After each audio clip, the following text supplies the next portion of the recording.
মোহাম্মদ উদ্দিন আপনি লিখেছেন, ৫ ওয়াক্ত নামাজের ভেতর কেন শুধু ৩ ওয়াক্ত নামাজে কোরআন কারীমের তেলাওয়াত প্রকাশ্যে পড়তে হয়? এর হিকমাত, এর রহস্য একমাত্র আল্লাহ তাআলাই ভালো জানেন। কারণ আল্লাহ তাআলা আমাদেরকে এটি জানান নাই। হাদিসে নবী সাল্লাল্লাহু আলাইহি ওয়াসাল্লাম এটি বলেন নাই। ওলামা ইকরাম, গবেষকগণ অনেক গবেষণা করে নানা রকমের মত দিয়েছেন।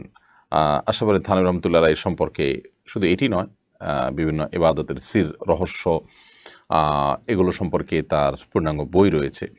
কিন্তু সবচেয়ে বড় কথা হলো এটি যে কোরআন এবং হাদিসে কোথাও এগুলো রহস্য আমাদেরকে জানানো হয়নি। যেগুলো গবেষকরা বলেছেন এগুলো তাদের বিভিন্ন ধরনের গবেষণা মাত্র, এর বাইরে কিছু নয়। অতএব এ বিষয়ে আমরা আল্লাহ রাব্বুল আলামিনের উপরে ন্যস্ত করব। আল্লাহ সুবহানাহু ওয়া তাআলা যা নির্দেশ করেছেন তার প্রত্যেকটাই আমাকে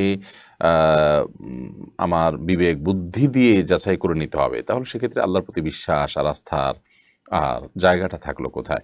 আমার বিবেক বুদ্ধি কি আল্লাহ তাআলার সকল আদেশ নিষেধের